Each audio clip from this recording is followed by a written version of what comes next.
So, who is it that this is for? Who are the women out there that don't realize that breast milk is the healthier or whatever better choice? Where is the disconnect? I mean, they obviously have breasts, you know, like where's the missing link? That is a fantastic question, and I feel like there's several disconnects. So one, we live in a society that sexualizes women's bodies.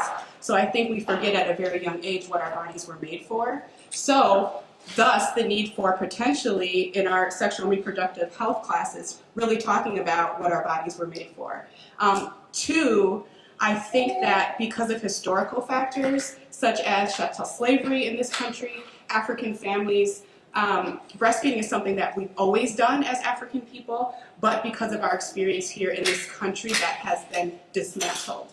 And so it's a man-made disparity. We have great disparity in breastfeeding rates in the African American community.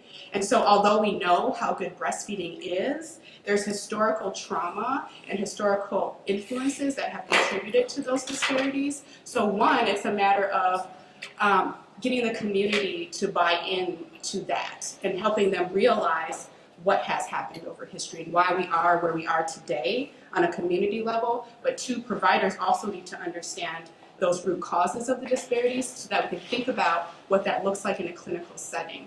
Because where we also see a breakdown is in the hospital setting or prenatally. Women are telling us they're not receiving breastfeeding education. One of my women I worked with told me they didn't even hear about breastfeeding until they had a prenatal visit with me, which happened to be the night before their induction. And so that's not okay.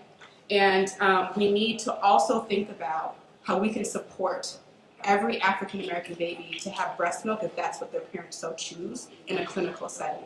And we need to be providing evidence-based information and evidence-based practices, and they need to align with the policies that we also have in our institution. So there's several areas where we have breakdown, and going back to your question, we're hoping to highlight those over our campaign and make those much more clear.